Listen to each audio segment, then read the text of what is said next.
Yeah, it's mindset cafe, we all about that mindset. Gotta stay focused, never settle for less. It's all in your head, how you think you manifest. So get ready to rise, cause we about to be the best. Gotta switch it up, gotta break the old habits. Get your mind right, turn your dreams into habits. No negative vibes, only positive thoughts. What is up, guys? Welcome to another episode of the Mindset Cafe podcast. It's your boy, Devin, and today we have a special guest. We have Amanda Russo.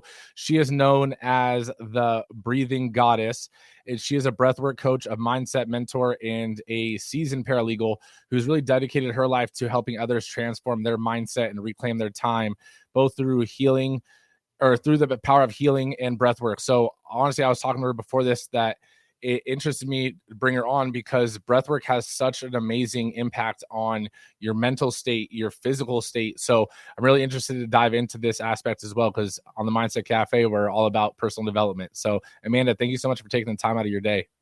Thank you for having me. I appreciate it. Of course. So let's dive in. I always like to start with your backstory, right? Like, what was your childhood like? What was your basically bring up till right now? Like that. I like to start there to get more of a connection. Okay. I'm not sure how deep you want me to take that, but childhood, grew up, only child, lived with my mom growing up, single mom. I was pretty overweight for most of my childhood. And it was more so kind of looking back and reflecting on my mindset, seeing it. My mom didn't want to limit me. She didn't want to be that parent that you can't do this, you can't have that. So it was kind of a free-for-all for me, which emotions got involved. I got really heavy. I was about 15 pounds below 200 pounds when I was in high school. And that led down a big shift, big transformation for me. I've lost and maintained a 70-pound weight loss. And it's been through a lot of internal work as well as the physical work. But yeah, I can delve down the breathwork path if you want me to now. Okay, so you grew up in high school, like, battling weight and so forth, but, did you go to college? Like, what was your, what was that backstory? I mean, what led you into getting into breathwork? So yeah, I went to college. I went to college for legal studies. I was going to be an attorney. I thought that's the route I wanted to take. Actually got really involved in fitness shortly after high school. Lost a lot of weight, maintained the weight loss, built a lot of muscle, and I didn't get involved in breathwork until about 3 years into my fitness journey because I was always too busy to meditate. I didn't have the time for it. I didn't make the time for it, And a good friend of mine that I had actually met at a yoga class got certified in breathwork, and we became pretty close. So she would constantly, like pretty regularly, probably for about 3 months, tell me, you got to try this breathwork thing. You got to try this breathwork thing. And honestly, it was partially because I was good friends with her that I was like, okay, I'll try this at some point. Like I'm somebody that supports my friends. Like it doesn't matter what you're doing. If you're doing something crazy, even if it won't help me, I'll try it once. I'll try anything at least once. So I'm like, I'll try it at some point. Fast forward, the anniversary of my grandma came up and she was hosting a session. And I was like, you know what? I don't want to sit home and just like wallow in the pity. I don't even know what this is, but you know what? I'm going to go to a breathwork class. And I remember having no expectations because I had no clue like what this was. I was like, it's like meditating. Okay. And I'm like, it's an hour and a half. I'm going to meditate for an hour and a half. It's a long time. Okay. It's fine. It's great. And I went to the session and I was like, holy shit. Like, I hope I can swear on here. Yeah, you're good. You're good. I felt like I transformed my grief to gratitude is the simplest way I put it, because I was able to reframe every negative thought I had about that situation, from small little things to her not seeing me graduate high school to she got to see me graduate 8th grade, and all these little like almost mindset shifts, if you will, that I was able to now look at differently just from breathing for like 45 minutes. And I was like, what the hell is this? Like, this is insane. She was hosting another session a week later. I was like, oh my God, I'm going again. I went again and I was like, you've got to do this like once a week because I need to do this all the time. And she's like, Amanda, you just got to get certified. I didn't even know what that meant. Like, certified in what? She's like, certified in breathwork. I was like, that's a thing?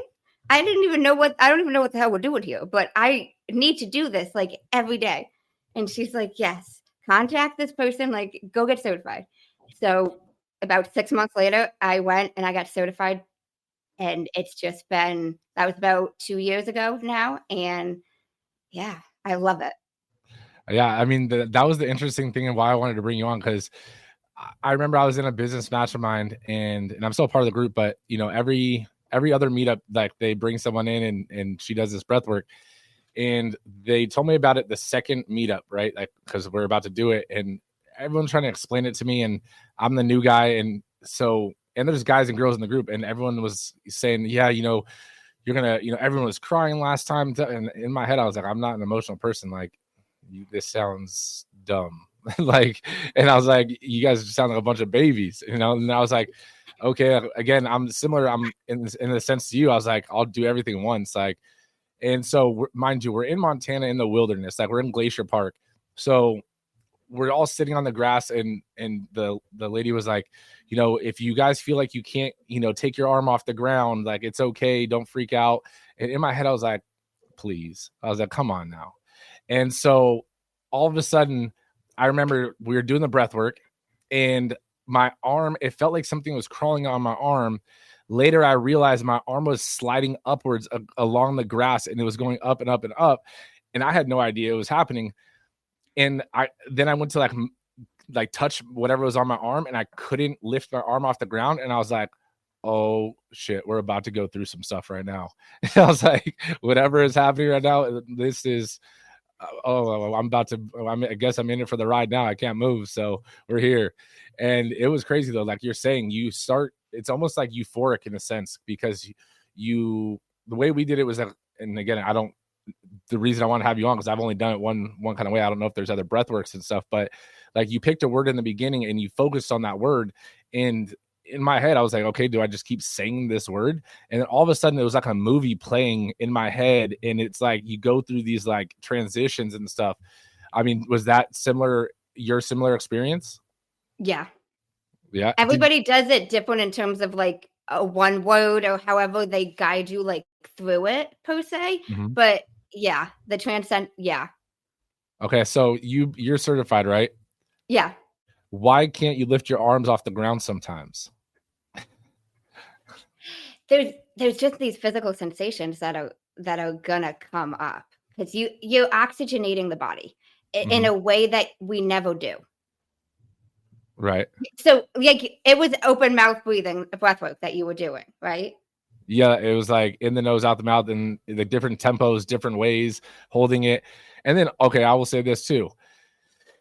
And again, this is like kind of taking off, you know, bringing a little vulnerability out because all of a sudden, like I could feel like of that verge of like, you know, you're about to let out some feelings. And I was like, all right, you got this under control. You're so good. And then somehow she saw that I was battling on that tipping point. And then she came over and she put her hand on my chest. And in my head, all I could think was, don't touch me right now. I was like, don't touch me right now. I'm going through this, something like this is only gonna make it worse. And then she I didn't say that out loud, obviously, but then I was like, wow, like it's crazy like what just breathing can do. And I mean, I've read Think Like a Monk by Jay Shetty, and in one of his chapters, like he talks about breath work and like different kinds of breath work do different things. It can hype you up, it can calm you down, it can, you know, all those kind of things. So what do you, or have you done any of those breath works? I guess like I don't know what they're called, but I know there was like 7 or 9 different kinds of breath works to kind of do different things for you mentally or physically. There was a wide range Oh. of them. Like even different breathing techniques. Some people could call them breathwork, like even 4-7-8, or like how long you're breathing in the inhale, you're holding it versus how long the exhale is. Yeah. So there's different ones for different things. I haven't read that book. I want to. It's on my list, but he has a whole chapter on breathwork. Yeah, I mean, I don't think he called it breathwork. I think he just called it breathing techniques or something like that. See, But it was I was literally in the because I was listening to the audiobook, and I wish I would have had the regular book, in front of me, because I was like, dang, what did he just say? And because I'm still trying to do the other one to see what happens and stuff. And then I was like, okay, well, I got to pause this audiobook every time I'm trying these different ones. But I mean, I guess what would be a breathwork for someone that is like nervous and wants to not gain confidence, but like, I guess gain confidence, because I know there's like the Superman pose or the superhero pose. You put your hands on your hips and you stand super tall and hold it for like a minute. Is there any breath works that can kind of ease like anxiousness? so I mean, I'd say breathwork detox could, but now the thing with breathwork detox is it's not a short thing. You're not going to really be able to do that just anywhere per se. Like Mm-hmm. you're laying down, the mouth is wide open, your eyes are closed. So like a 4-7-8 breathing technique where you're breathing in for 4, holding it for 7 seconds, then breathing out for 8, that you can do almost anywhere. You know what I'm saying? Mm. So like that I would more so recommend for anxiousness, for nervousness, because it's more accessible regardless of where you are. Got it. That makes sense. So, I mean, what has your journey like been, being a breathwork coach and being a mindset mentor? Like what does that career path look like for you? It's been interesting for me because even like I mentioned, prior to ever doing this one breathwork class, I was somebody who I never meditated. I was like this gym goer, this entrepreneur. I don't have time to meditate. You kidding me? Like I was the person that would say that. So then when I became this breathwork facilitator, it was a big transition, but it's honestly it's helped me a lot in my own life. Just even be more mindful, more aware of what's happening, you know? So, I mean, knowing that like the one I did and the one you mentioned earlier, they're an hour plus long, is there a way that you can incorporate breathwork into like your daily rituals or your daily routine? You could do a shortened version of it. Okay. So what would something like that look like? So even like breathwork detox, I do that every morning, just not a full length session. Okay. And So so like I the mean same that's thing, just shorter. okay. So then you're just breathing in, breathing out, and basically counting the seconds. So it's the breathwork detox is you're breathing into the belly, into the chest, and letting it go. Mouth is open the whole time. Is there a reason why it's through the mouth and not through the nose? It's deep diaphragmatic breathing.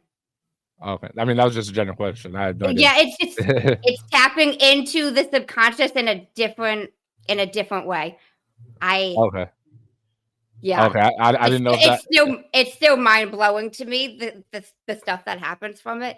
Some of the stuff that people tell me, I'm still like, oh, I don't know how the hell you experienced that from breathing, but got it. Has there been any, and I'll tell you a story of why. Being a breathwork coach, have you had any funny stories or interesting clients? The reason I say that is because during the 2 times that I've done it, half the time I'm like in it and I'm, zoned in doing it. The other half, I'm trying not to laugh because some people make some funny noises when they're like force breathing out or, different things. And then like I have ADD. And so once I catch something like that, then I get caught to it too easily. So now I'm focused on not laughing because it's like I don't want to be a disruption, but it's cracking me up. And then I'm trying to focus, then it's cracking me up again. I'm like, oh my goodness. Like I was like, I definitely can't do this in the room with this, whoever's doing that right now. So what have you had any like clients or taught any classes where as the mentor, as the coach, you're trying to stay in rhythm without like, laughing? I don't even know if it's laughing. It's just I've seen some interesting things. Well, even as you mentioned, you didn't want her touching you. You could have said no because I had a guy say that to me once, and he yelled it pretty loud. I thought other people were gonna hear him, but like I went over and I was like touching. I think it was his shoulder, and he was like, "No, no," and I walked away. I walked away. I was like, "Okay, we're not gonna do that." I had one client in a group session where there was a different woman that was screaming. She was screaming so loud that if I wasn't facilitating the session, I literally would have thought she was being like murdered, to the point where a different woman was could not keep focused and keep going. She got up and she just walked away, and I was like, okay. I just kept going.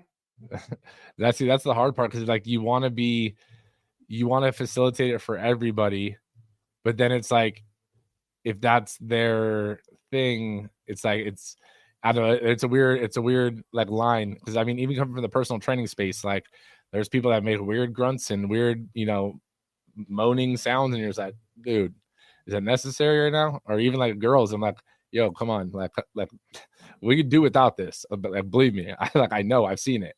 And it's like, at the same time, you're like, shit, if this is your thing, like, well, who am I to say don't do it? Like, but I mean, so getting into breath work and everything like that, obviously it was life-changing for you. Do you think that your fitness journey, when you were, on that journey of losing the, 70-ish pounds, I think you said 70, so that's, unless I'm just thinking of a random number. No, I did say 70. Okay. Do you think it would have helped you, or you would have changed your approach to fitness if you would have done breath work earlier in your fitness journey? 100%, without a doubt. How so?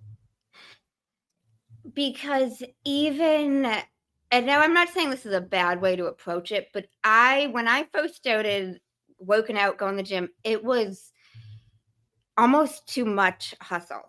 Like I didn't stop. For the first couple of months, I was nonstop, and like, it wasn't healthy. I did part of it because it was enjoyable. Like, I was seeing my friends there, but it got to a point where I had a personal trainer telling me, Amanda, you can't come to the gym more than once a day. And I was like, yes, I can. And he's like, Amanda, like, there comes a point where it's not effective. And I was like, well, I was working 3 to 11 at the time, like working at a group home. And I was like, well, one of my friends is at the gym in the morning and one of my friends is at the gym in the afternoon. So I'm just working out for like 3 hours, multiple days. And I lost a lot of weight. It wasn't bad, but I could have approached it more mindfully. Like, there was times I was freaking exhausted. I was beating myself to the ground. Like, I fell asleep at the wheel once. I was fine. I didn't hit anything, but it's like these little things, because Amanda has to go to the gym twice a day, 3 times a day. Like, why?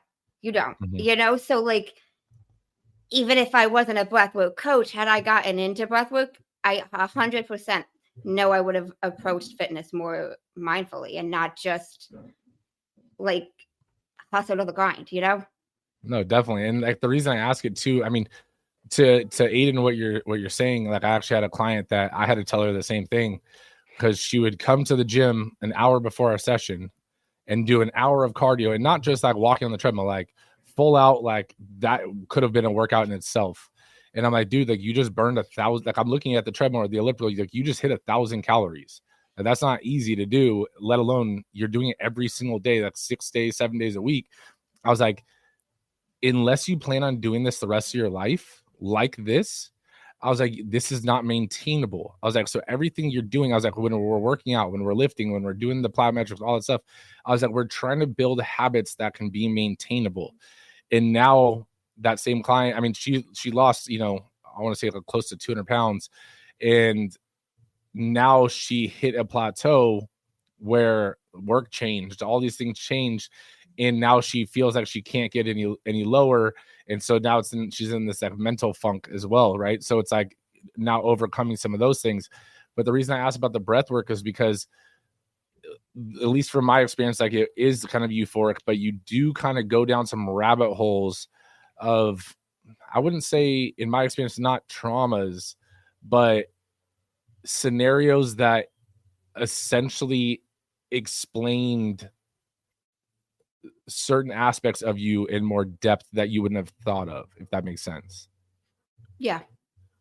So like, if weight was an issue and you thought it was an issue at the time, right?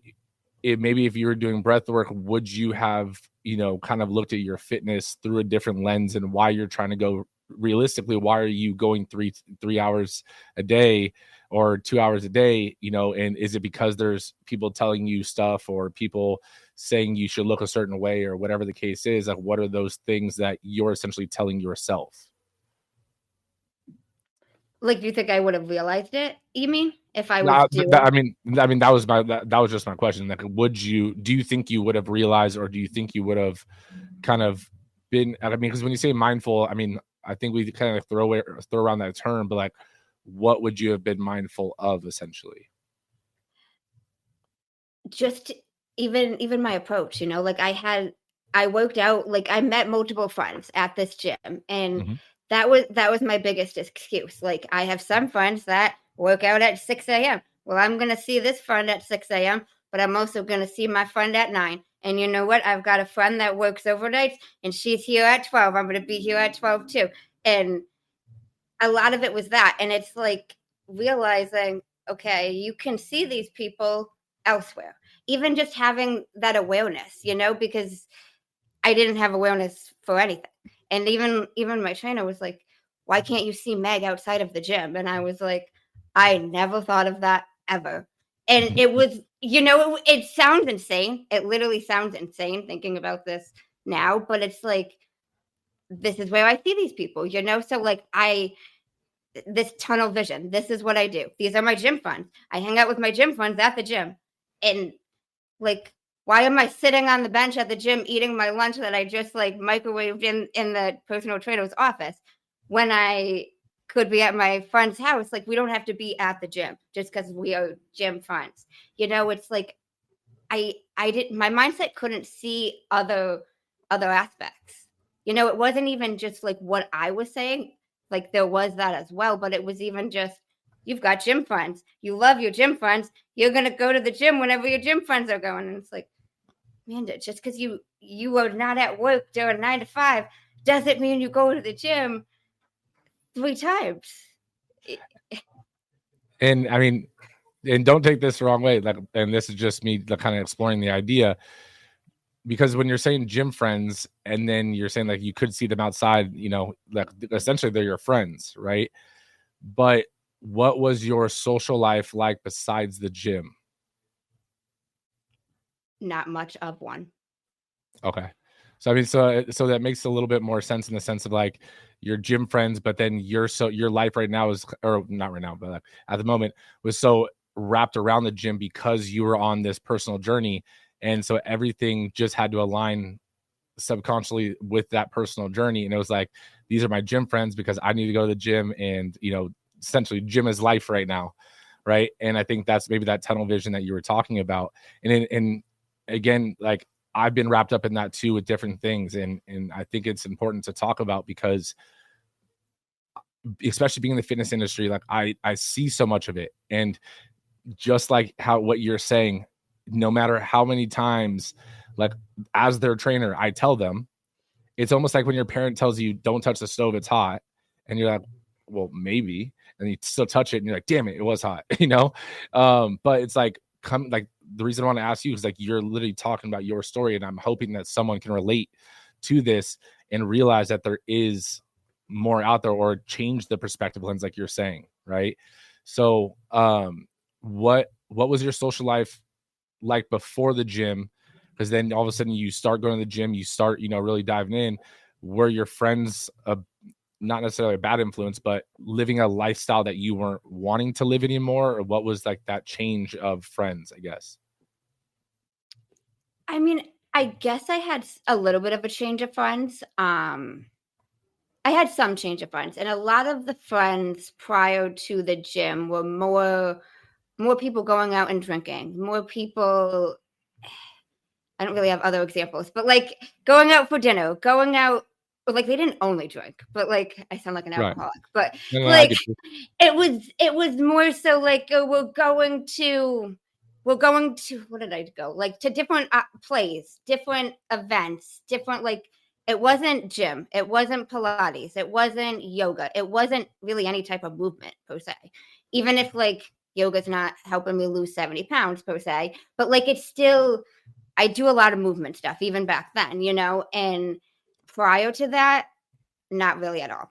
Not really at all. So it was more like just socializing, like eating, drinking, like different events.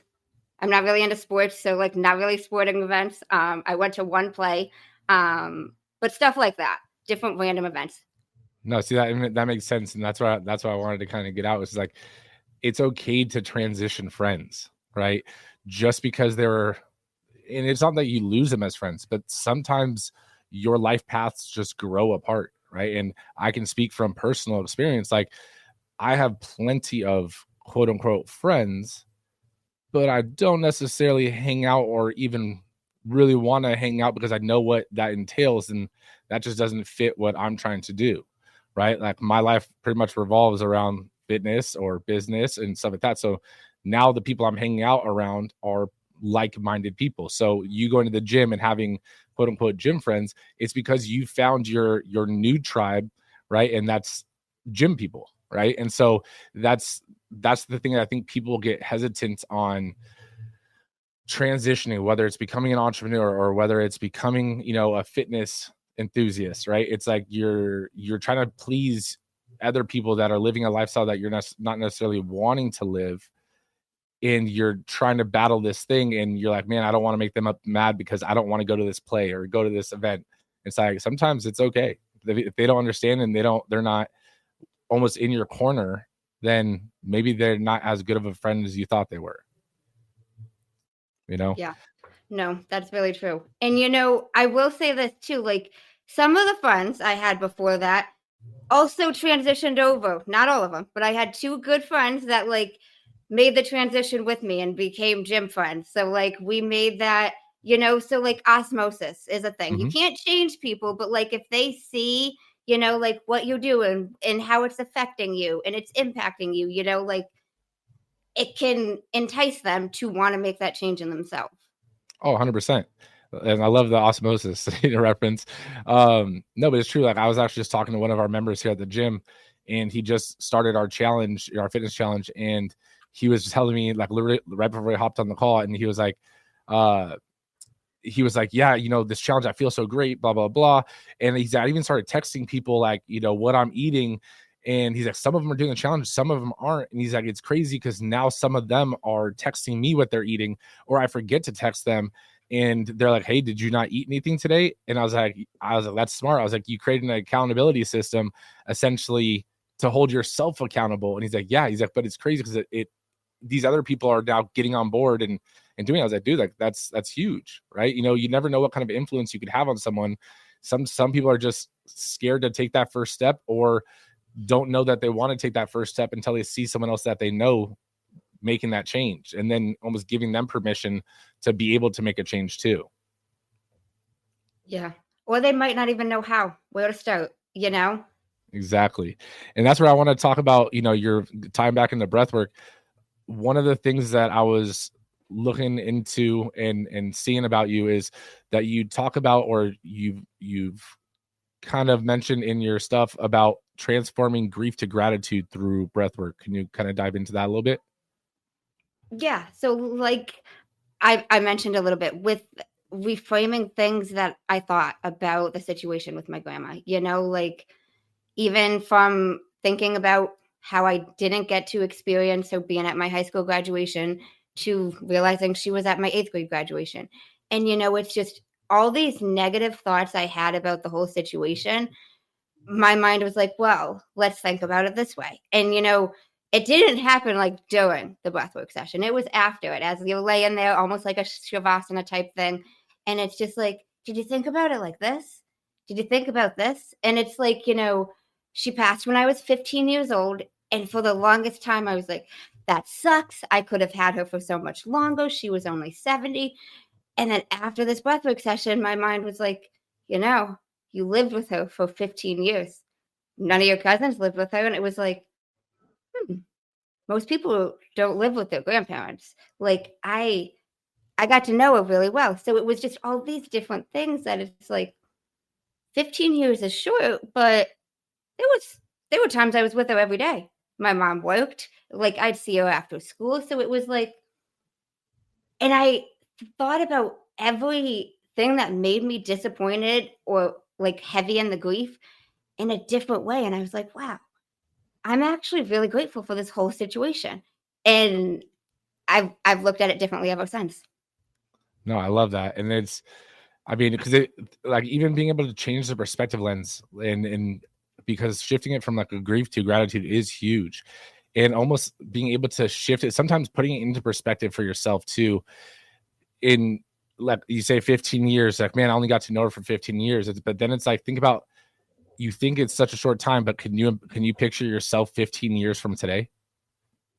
And you're like, dang, I'd be this old. It's like, oh, that's far away, right? It's like, so if that's far away, you got to know that person for a long time then, right? And so it's like, you sometimes those little shifts, right? You mean, even think about, like, this is from like an entrepreneurial standpoint I had with my business partner. It's like everything for us was moving so fast, and then we hit a lull for maybe a month or two, and then we started getting hard on ourselves, and it was like, damn, if you really think about how fast we've grown, I was like, remember a year ago where we were at. Remember, I was thinking about 5 years ago before our business was started. I was like, it's only been 5 years, and then it's like, wow.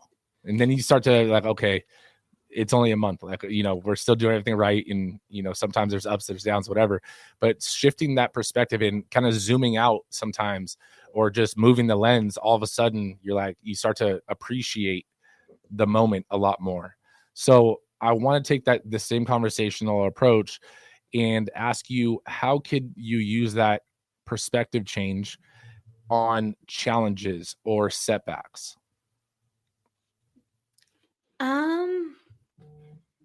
Honestly, just thinking about what it's going to teach you and the lesson that you're going to learn from it.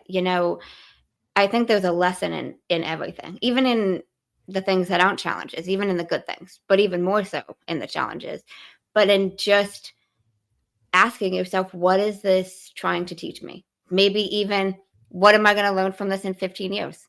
Or even if you don't want to say 15, because that's far off, like, looking back on this in 5 years' time, what am I going to think about this? And, like, what lesson will come out of it?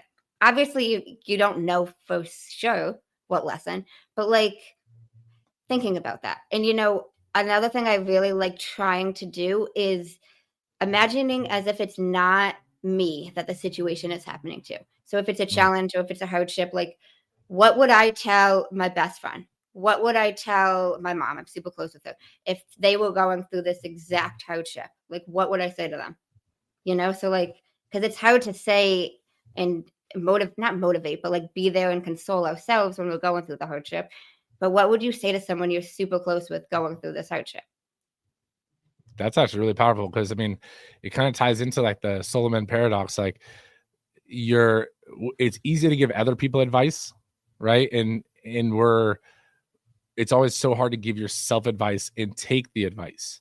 So being able to like reframe it and be like, what would I tell someone else to do? My mom, my sister, my brother, whatever the case may be, and then be like, what would I tell them to do? And then the hard part comes into, now you know the answer, and you have to take action on the answer, right? Because we always try to make excuses for ourselves and be like, well, it's different. And it's like, no, it's not. No, it's not, So, I mean, I do have one last question, right? And I will preface this by saying it's not a tombstone, right? It is your legacy wall. So the Amanda Russo legacy wall. And on this legacy wall could be any message, short or long, that you would leave for the up and coming generations that you've learned along your life's journey. It can be as long as I want it to be.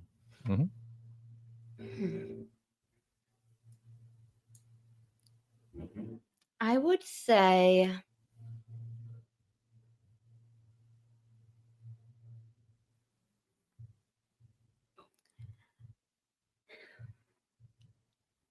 be careful with your words, because anything you say, you might forget it, or it will take you 5 seconds to say, but it could last in someone's ears for 5 years. I like that one. Explain it a little bit. I mean, no, I honestly, I really do like that. Explain it for the listeners. I think it's deeper than, you know, that's a great way to say it, but that's definitely a deep meaning behind it. Can you explain it a little bit? Yeah. So it was actually something my grandma said to me when I was a young kid, but basically something that you say to somebody, it could take you 5 seconds to say. You could say it pretty quickly, but whether it's something that makes them feel real good or real shitty, they might remember it for 5 years. You might forget that you ever even said it to them, but they likely won't. It's true. And sometimes we say things without thinking about it, and other people don't forget that you said it, right? You know, and so that is really true. You have to be careful of your words. Yeah. So, And I just think with the day and age that we're in now, you know, like social media, and people just say stuff that's like, and then after the fact, they're like, oh, I'm sorry, I shouldn't have said that. And it's like, how are people going to feel, you know? Leave yeah. them better than you found them. No, 100%. And especially with social media. Like, I didn't even feel like saying something is one thing. Not that it's worse or better, but saying something is different than posting something, right? And if you post something, like, it took you time and effort to go out of your way to post it. But like, I've heard of people, and I mean, I'm not even lie, even for our company, like when we hire someone, we pull up social medias. And and I don't care, not about politics and stuff like that, but the way you speak, the way you carry yourself. And if you're saying some crazy things on there, I'm sorry, but you represent our brand indirectly. And that's not, oh, and it's like, oh, I'm sorry. It's like, are you sorry? Or are you sorry because it's now an issue in your life, right? Yeah. No, So yeah. I think that is so important. But the, like, posting it, people can be a little more cautious, but I think we're not cautious enough when speaking. So I love that legacy wall. Where can people connect with you? Best place would be Instagram. Instagram is the Breathing Goddess, or the podcast Instagram is Meander's Mindset. You can check that out anywhere you listen to your podcast as well. Perfect. Both of those will be in the show notes, guys. If you're watching on YouTube, it'll be in the video description. Share this episode with a friend, you know, and I want to say, definitely go try some breath work. You know, you will go through some stuff. I promise you. As skeptical as you are, you're going to go through some stuff. So, follow Amanda, though, you know, show her some love. And Amanda, again, thank you so much for taking the time out of your day to hop on and dive into some breath work. Thank you so much for having me. I really appreciate it. Of course.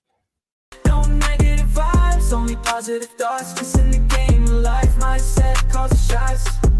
Got my mind on the prize, I can't be distracted. I stay on my grind, no time to